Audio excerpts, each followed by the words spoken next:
For latest updates and short audio clips, follow us on Instagram, Reading the Author.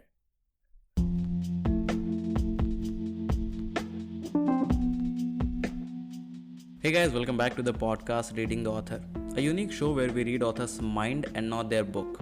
Meanwhile, I truly believe and pray that you and your families are completely safe and healthy as well. Today we have Tejaswini Sundar ma'am with us, the author of Sangam the Awakening. Thank you so much ma'am for coming on our show. We are highly grateful to have you on the show today. Thank you. It's an honor being on the show too. Thank you so much. So ma'am, before we get into the podcast and know more about your book, I would request you to please introduce yourself and let us know more about your journey, your childhood and all those things.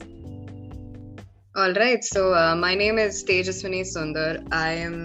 I worked as an associate software engineer for a while. I belong to Chennai, Tamil Nadu. I was born and brought up in Kuwait though, in the Middle East. Ever since I was a kid, I was introduced to Indian culture and tradition. I grew up in a very South Indian household, so I was introduced to Carnatic music and Bharatanatyam at a very young age. So my writing stemmed from a lot of different sources. It stemmed from the fact that I was pretty much rooted to my tradition, and I was aware of whatever was going on. I always took a deep interest in history. So other than that, that's about it.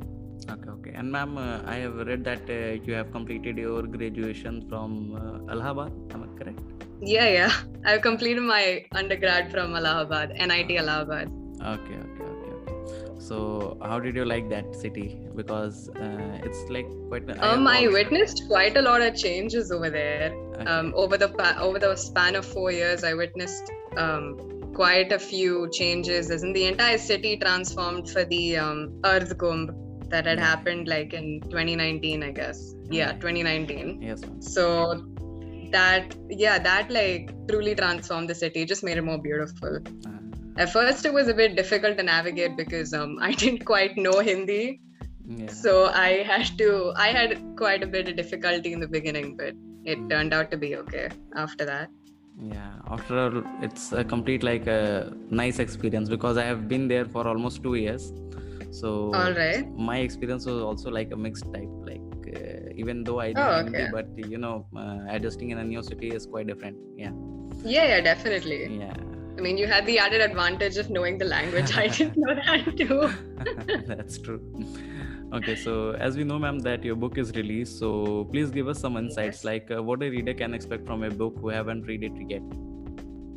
All right, so the book is about finding balance in imbalance. So it's balance with regard to justice. It's a story that dives into betrayal. It's a story that dives into really hard feelings, like as in really heavy emotional value.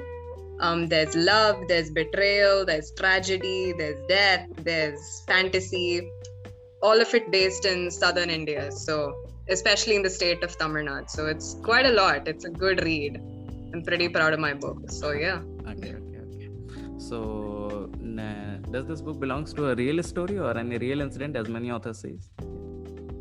No, it doesn't. It doesn't belong to a real incident. It's purely fantasy. It's a mix of fantasy and history. So, I mean, history with regard to landscape and kingdoms and their hierarchy and stuff, as in the monarchical rule of that time.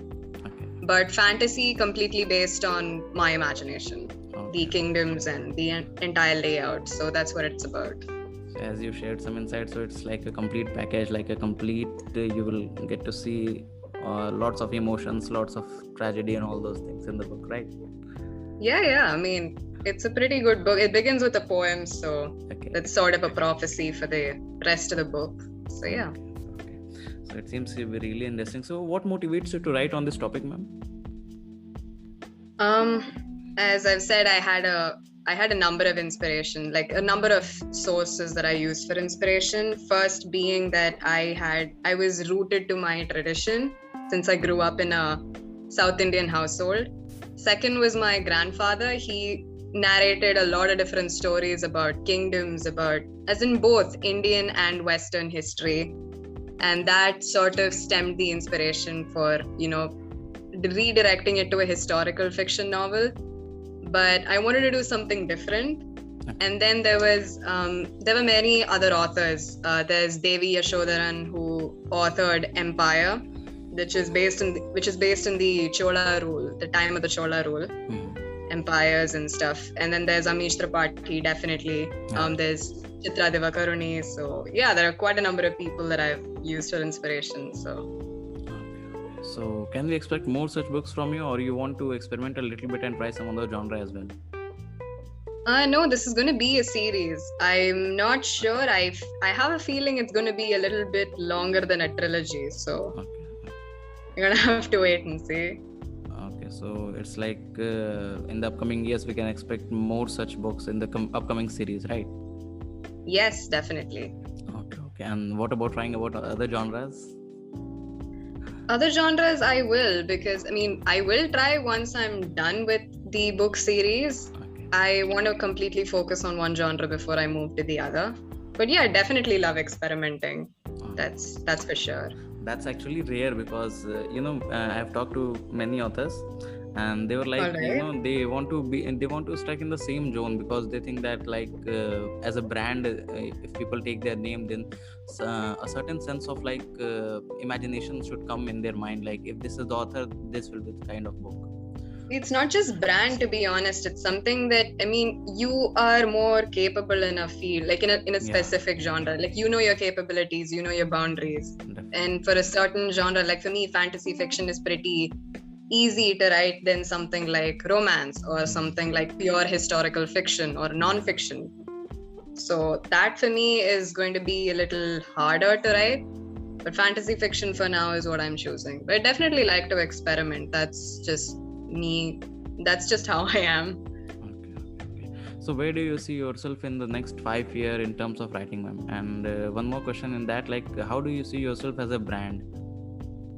As a brand, I hope people view me to be the next I don't know, I don't want to use other people's names, but in this case I have to. So I hope people see me as India's J.K. Rowling. Because it's probably going to be that long. The series is going to be that long. I hope it's that engaging. I hope people find it engaging as well. So that's what I view for myself as a writer and as a brand. Okay. Yeah. And where do you see yourself in the next 5 years? Hopefully a full-fledged author with like a good publishing firm backing me and my ideas. So let's see if that happens. Fingers crossed. Okay. So do you feel, ma'am, like competitive neck-to-neck competition in this field? Because what I feel is like in these days, the numbers of readers are getting less and the number of authors are getting like much more than any other time. Especially in the lockdown, I have met many people who are like, lockdown born authors. You can say that a specific word. And I can see, even if you will also agree that in these days, like bunch of authors are coming in every single month, from the time definitely. self-publishing and all those things, especially that anthologies, the people who are in almost in a month or in a week you will be able to see like these anthologies are being published, send your write-up. And these people are also thinking themselves as a writer, sharing a page in anthologies. I don't think that it's completely like a full-time author, or completely they can say there's a difference between a writer and an author. That's definitely there, because an author is a person that pushes out an entire publication. A writer is someone who writes any length publication. It could be a single page, it could be like 10 to 15 pages, depending on your mood or depending on your inspiration or your thought at that moment. So there's a line between a writer and an author. Okay.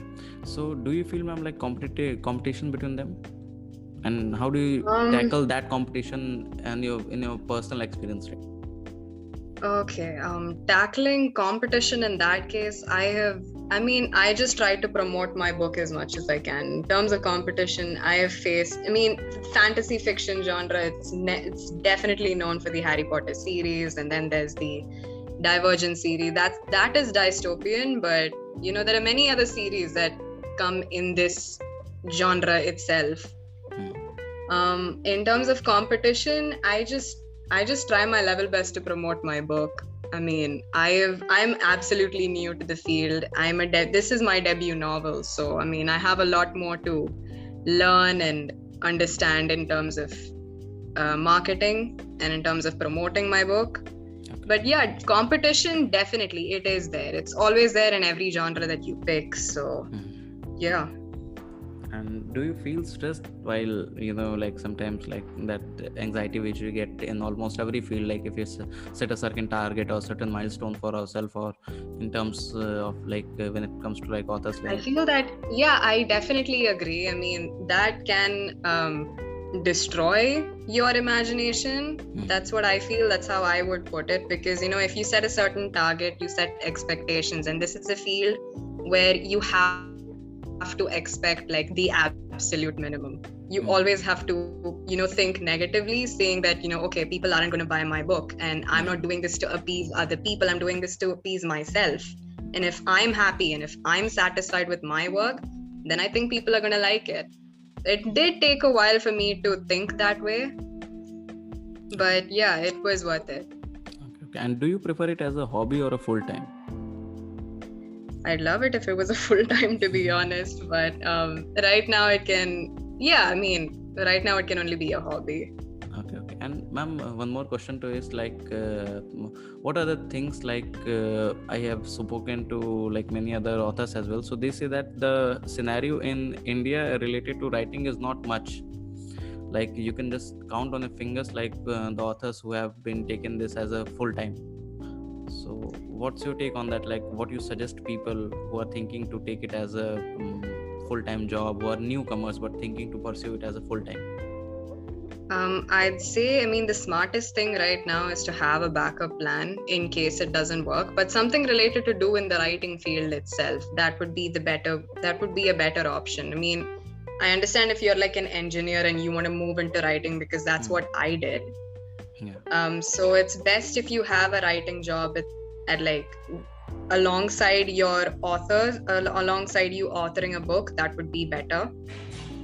But first considering it as a full-time job and just like leaving everything, that's a really big risk, because that just completely depends on how responsive your readers are or how responsive the audience is to your book.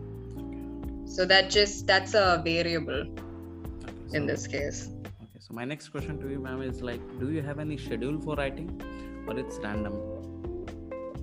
No, I keep a schedule. In terms of writing a book, I ensure that I give at least 7 hours to writing a day. Oh. Yeah, it doesn't matter whether it's really late in the night. In terms of timing, it doesn't matter. But I have to devote like 7 hours of writing. Okay. 7 hours of my time to writing. Yeah. That's quite, when it comes to like giving writing 7 hours is like quite a big task, I guess. Yeah, if you really want to be a full-time author, then it's a sacrifice that counts, right? Yeah, obviously there's always some price for anything in this world. So you'll be happy later on, so might as well work it now. Yeah. Okay, so coming to your personal life, ma'am, like what was the happiest moment of your life which you can share with us? Probably, I think the most distinct moment was when I first shared when I first finally saw my book being published on Amazon and Flipkart, when I saw it live. That moment I cried in happiness. Definitely one of the best moments for an author. Yeah, it was definitely the best moment for me, not just in terms of author, but in terms of personal life as well, because like I've known a lot of setbacks and obstacles all through the way, and I never knew I would make it. I never knew I would make something this big, or obviously something this important for me. So yeah, this definitely was a huge turning point and very happy moment in my life, both as an author and as a person. So yeah. Okay. And what was the saddest moment, or you can say that moment which you regret or you can't forget? Saddest moment, there's no specific moment, to be honest. As my time in Allahabad. Yeah. My time in Allahabad as an undergrad, those years were one of the hardest, especially from 2016 to 2017, because I did fall into depression and anxiety, and this book is sort of stemmed from there as well. That's why theme is so dark. So yeah. So can you share with us just like what was the first what was the first, not that one with the correct sentence, and I wanted to ask, like what was the first time when you realized that I have to write a book? What was the thought, and the moment I realized, first time I realized when I had to write a book, is that it? Yeah, yes ma'am. Okay. I think, definitely. I was reading the Harry Potter and the Prisoner of Azkaban. Okay. That was when it hit me that I wanted to build something like that. I wanted to build a fantasy world where, initially I thought it could be my respite from the real world and I just wanted to escape into it. But then I realized that my imagination was there was no controlling it, and it was just running wild. So I realized, you know what, why not try this? That was the first time I realized it. But then it took me years to get to it. So I'm happy you did. Okay. And what's your current mental state as of now, as an author and as a personal, what are the things which you want to focus on? I'm driven to complete, I've started writing my second book. I'm driven to complete it, trying to wrap up the chapters and stuff. So let's see. Right now I'm just driven. That's my state. It's my mental state. Okay. And my last question to you is, ma'am, what are your advices for the upcoming authors? And what are three life advices which you can give to anyone who is listening to this podcast? Okay, so for my advice as an author would be to not leave writing. Even if you think your work isn't as great as, fantastic authors that you've read, I suggest that you take inspiration from them, learn new words, learn how to use them in daily life, and then try incorporating them into your book, because essentially your book needs to be heard in your voice. And I'm not talking about audiobook, I'm talking about you reading a book. The reader needs to listen and hear your voice. So essentially it needs to be your voice. So try using words that you've never really used. Just constantly write. Practice is key. Find a person who reads and edits works, who's also read a number of books. Find a person like that and constantly edit your work to be better at it. Understand how editing works. And ensure that also another advice as an author would be, don't depend too much on bagging a traditional publisher. I understand, the craze behind it. I definitely sent out my manuscripts to traditional publishers. They rejected me. Okay. So don't take that as a setback. Just continue working on your thing. Mm-hmm. And life advice. Yeah, it would just be just be determined. At the end of the day, it's your life. You need to live it to the max. So whatever obstacle comes your way, just don't think of it to be the end of the world. It's a beginning to something new. You might find yourself in that obstacle. So just look at every obstacle to be an opportunity to grow. Second thing is, what would be my second advice? All right. So, it's definitely ambition. If you don't have ambition, I think you lack something that, something to live up to. Mm-hmm. Ambition is important. If you see yourself in a position, that's why people ask, what's your, where do you see yourself 5 years down the line? They just want to see how ambitious you are. So show them. Even if it means, you coming up with these fairy tale scenarios of yourself, prove to the world that you can actually do it. So that's the thing. Okay. And the third one is just constantly be yourself. Be unapologetically yourself. Definitely. Something which most of the youth are lacking nowadays. No, you're not writing to appease someone, you're not living to appease someone, you're pleasing yourself at the end of the day, so might as well own up. Definitely. Okay, so that's all for today, guys. I hope you must have enjoyed the episode, and if you do, then do follow our podcast, Reading the Author, available on all the leading podcast platforms as well. And don't forget to buy the book Sangam the Awakening. Thank you so much, ma'am, for coming on our show. We are highly grateful. Thank क्या you आप हमारे so show पे much. It आए. was fun.